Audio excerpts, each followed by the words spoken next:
Post matric scholarships, YSR Vidyonnathi పథకం, ఎన్టీఆర్ విద్యోన్నతిగా ప్రక్షాళన మొదలుపెట్టిన చంద్రబాబు ప్రభుత్వం. చాలా ఫాస్ట్గా ప్రక్షాళన చేస్తారు.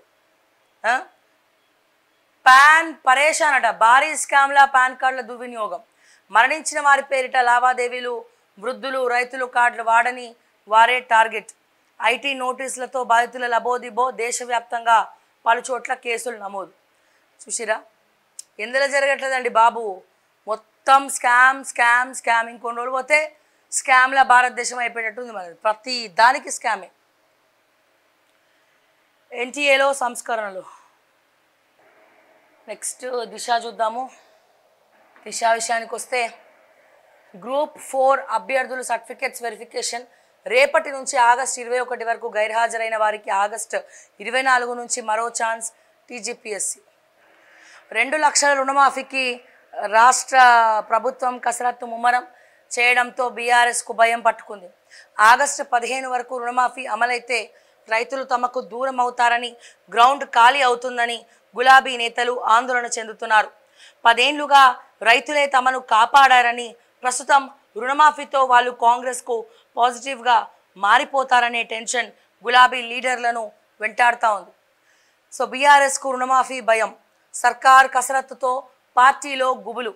15 ఆగస్టుకు కంప్లీట్ అయితే అన్నదాతలు దూరం, జనంలోకి వెళ్లేందుకు అస్త్రమే దొరకదు. గులాబీ లీడర్లలో పెరుగుతున్న గుబులు, గ్రామాల్లోకి గ్రామాల్లో గ్రౌండ్ ఖాళీ అవుతుందేమోనని టెన్షన్, రైతులు కాంగ్రెస్కు పాజిటివ్గా మారుతారని ఆందోళన. ఇప్పటికే హరీష్ రేవంత్ మధ్య సవాలు, రుణమాఫీ ఆంక్షలపై ఫీడ్బ్యాక్, అభిప్రాయాలు తెలుసుకుంటున్న సీఎం రేవంత్. పీఎం కిసాన్ నిబంధనను అమలు చేస్తే ఎలా ఉంటుంది, రైతులు ఎక్స్పర్ట్స్ నుంచి ఒపీనియన్స్, అసలైన రైతులకు సహాయం చేయాలని సూచనలు, ఐటీ దాఖలు చేసిన చిన్న రైతులకు నష్టం లేకుండా జాగ్రత్తలు, రైతు భరోసాకు ఇదే వర్తింపజేయాలనే యోచన.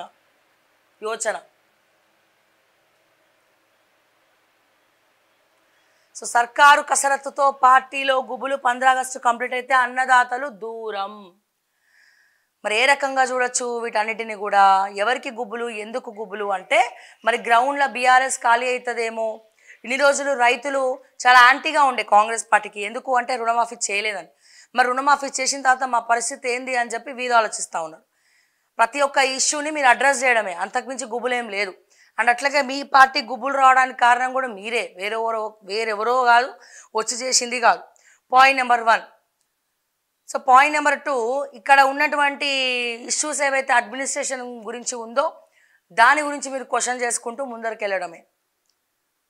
అండ్ అదే రకంగా కాంగ్రెస్లో ఉన్నటువంటి చాలామంది నేతలు చెప్తున్నారట బీఆర్ఎస్ వాళ్ళకి ఫోన్లు చేసి, మరి అరే మీరు పోయేది ఉంటే పోతే గిట్లే ఎక్కడికి పోమంటారు, బీజేపీకి కొండి, రానున్న కాలంలో అంతా బీజేపీ, కాంగ్రెస్లో ఏం లేదు, ఎందుకంటే అడ్మినిస్ట్రేషన్ ఏం చక్కగా అయితే లేదు, ఎవరిది వాళ్ళే యమునా తీరే అవుతుంది, మంత్రులకి కోఆర్డినేషన్ లేదు, ఈ కోఆర్డినేషన్ మధ్యలో కంత్రులు పెరిగిపోతూ ఉన్నారు, ఎవరికి ఇష్టం వచ్చినట్టు వాళ్ళు చేసుకుంటా పోతూ ఉన్నారు.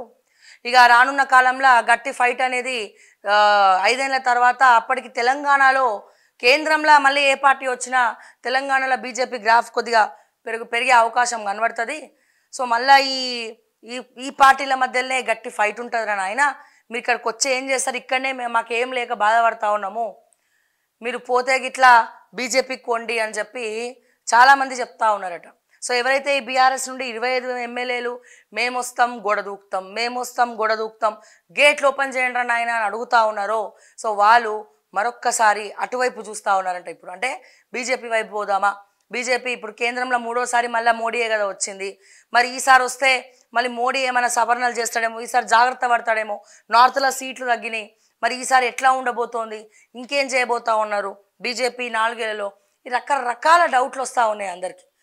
సో అందుకే బీజేపీకే పోతే బెటర్ అని ఆయన, ఇవంతా ఎందుకు పంచాయతీ, మళ్ళీ తెలంగాణలో అసలే ఇప్పుడు అడ్మినిస్ట్రేషన్ ఫెయిల్ అంటున్నారు, అందరు పొట్టు తిడుతూ ఉన్నారు, మరి మనం కూడా పోయి తిట్టించుకోవడం అవసరమా, గదేదో ఇక్కడ నుంచి అక్కడ జంప్ అయిదాము, మా బాస్ కేసీఆర్ కూడా జర ఆనందపడతాడు బీజేపీలోకి పోతే కాంగ్రెస్లో పోకుండా అని చెప్పి, ఇది నేను అంటలేనండి, మళ్ళీ నేను అన్నానని చెప్పి మీరు అనుకోవడము, మళ్ళీ ఏవో కమెంట్లు పెట్టడము, బయట జరిగేది చెప్తా ఉన్నా. సో చాలా భయంకరమైనటువంటి పరిస్థితులు. మీరు చూడండి, మొన్నటికి మొన్న గద్వాలు కాంగ్రెస్ ఇన్ఛార్జ్ ఏడుస్తూ ఉన్నది, కంటతడి పెట్టుకుంటా ఉంది. నా రాజకీయ భవిష్యత్తు పోతాదన్నా, మీకు దండం పెడతా, చేతులెత్తి మొక్కుతా, ఎవరైతే బీఆర్ఎస్ నుంచి వస్తా అన్న అతను ఉన్నాడో అతన్ని తీసుకోకండి పార్టీలకు అని చెప్పి. మరి ఓడిపోయిన వాళ్ళ పరిస్థితి ఏంది కాంగ్రెస్ పార్టీలా? మీరు రండి బాబు రండి అని చెప్పి రెడ్ కార్పెట్ చేసి ఆహ్వానిస్తే ఓడిపోయిన వాళ్ళ పరిస్థితి ఏందంటున్నా? అటు వాళ్ళు ఓడిపోయా, పైసలు వాయే, రాజకీయ భవిష్యత్తు కూడా చిదిమేసే. అంటే మరి కాంగ్రెస్కి కూడా ఎక్కడున్నాయి రూల్స్ అండ్ రెగ్యులేషన్స్? ఏం లేవు. ఏడుస్తూ ఉంది ఆమె.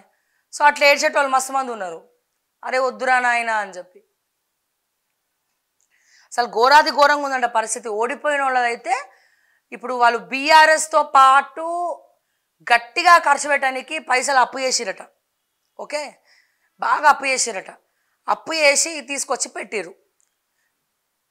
అసలు మింగా మెతుకులేదు, మీసాలకు సంపంగా నూనె అన్నట్టు తెచ్చిపెట్టిరు. సరే, అది ఇప్పుడు ఎందుకు ఈ టాపిక్స్ రావ్యా అంటే, ఇప్పుడు తెలంగాణలో నయా పైసా లేదని చెప్పి అసెంబ్లీ సాక్షిగా చెప్పారు. నాకు ఒక్కటే ఒక డౌటు, ఇప్పుడు నా దగ్గర అసలు డబ్బులు లేవండి, నాకు ఒక 1,00,000 రూపాయలు అప్పు ఇవ్వండి అంటే ఎవడని ఇస్తాడా అండి? డబ్బులు లేవంటే ఎవడు అప్పియాడు? నా దగ్గర డబ్బులు ఉన్నాయి, కాకపోతే ఎక్కడొక్కడ కొద్దిగా ఇరుక్కున్నాయి, ఒక 2 నెలలు అయితే వస్తాయండి, ప్లీజ్ అప్పు ఇవ్వండి అంటే ఎవడని ఇస్తాడు. అమ్మ వీడి దగ్గర 1 నెల తర్వాత 2 నెలల తర్వాత వస్తాయి అంటున్నాడు రా నాయన అని చెప్పి. కాంగ్రెస్ పార్టీ చేసినటువంటి మొట్టమొదటి తప్పు ఏంటంటే తెలంగాణ 0 అయ్యింది, తెలంగాణ 0 అయింది, తెలంగాణలో బడ్జెట్ లేదు, తెలంగాణ పైసలు లేదు, అప్పుల తెలంగాణ అయింది, మొత్తం 1 రూపాయి అంటే 1 రూపాయి కూడా లేదని చెప్పి మొట్టమొదటి అసెంబ్లీలో చెప్పి వాడేసిరు బడ్జెట్లో. ఏమైంది? ఇన్వెస్టర్స్ ఎవరైతే తెలంగాణ మీద ఇన్వెస్ట్ పెట్టాలనుకున్న వాళ్ళు కూడా ముందరకు వస్తలేడు. నయా పైసా లేదు అంటే ఎవడియాడు, ఉందంటేనే ఇస్తారు. ఈ మధ్య మీ ట్రెండ్ మారింది. ఇంతకుముందు ఒక జనరేషన్ నడిచింది ఏంటంటే లేనోళ్ళకి సరే కొంచెం జాలో వాడో ఏదో వాడో ఇంట్రెస్ట్కో దేనికో దానికి ఇస్తుండే. ఇప్పుడు లేదు అన్నానంటే అప్పు కాదు అంటున్నారు, ఉంది అంటేనే ఇస్తామంటున్నారు అన్నట్టు. సో మరి లేదు అంటే తెలంగాణకి ఓడిస్తాడు, ఇన్వెస్ట్మెంట్లు వస్తాయా? భయపడుతున్నారట.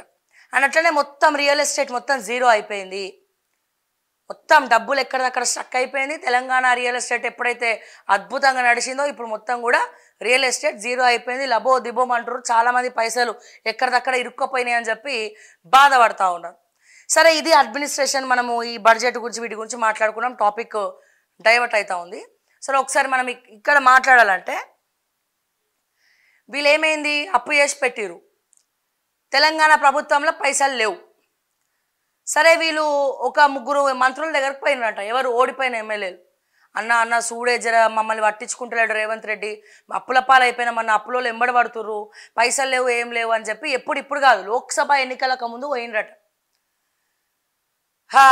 సర్లే రోల్ వచ్చి అదేదో సామెత ఉంది కదా, డోల్ వచ్చి రోకలకు చెప్పుకుందంట. అట్లుందా నీ పరిస్థితి? మంత్రులం మాకే ఫండ్స్ వస్తలేవు, మాకే అడపదడప మేమేమైనా చేసుకుందామంటే మా ఖర్చే మాకు వెళ్ళట్లేదురా నాయన. ఏదో ప్రైవేట్ కంపెనీలో ప్రైవేట్ ఏజెన్సీస్ ఏమైనా వస్తే ఖర్చులకు అవి వచ్చినోడికి ప్రోటోకాల్, టీలు కాఫీలు నీళ్ళు అన్నీ ఇవ్వాలి కదా పబ్లిక్కి, లేకపోతే అసలే మంత్రి ఆ దర్పం చూపించాలి. ఖర్చు పెట్టకపోతే ఎట్లా? మాకే లేదురా నాయన అంటే నువ్వు వచ్చి మమ్మల్ని అడుగుతున్నావా?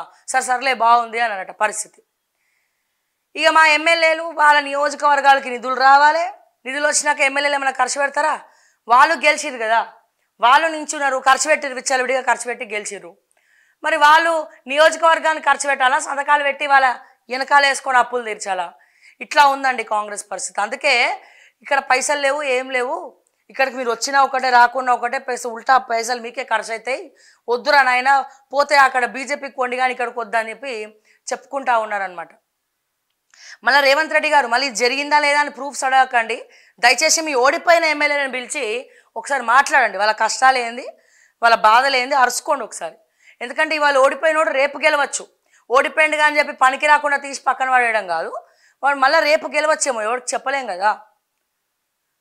సో మీరు కూడా ఒక దగ్గర ఓడిపోయి మళ్ళీ గెలిచిన వాళ్ళే, ఇది దయచేసి గుర్తుపెట్టుకోవాలి.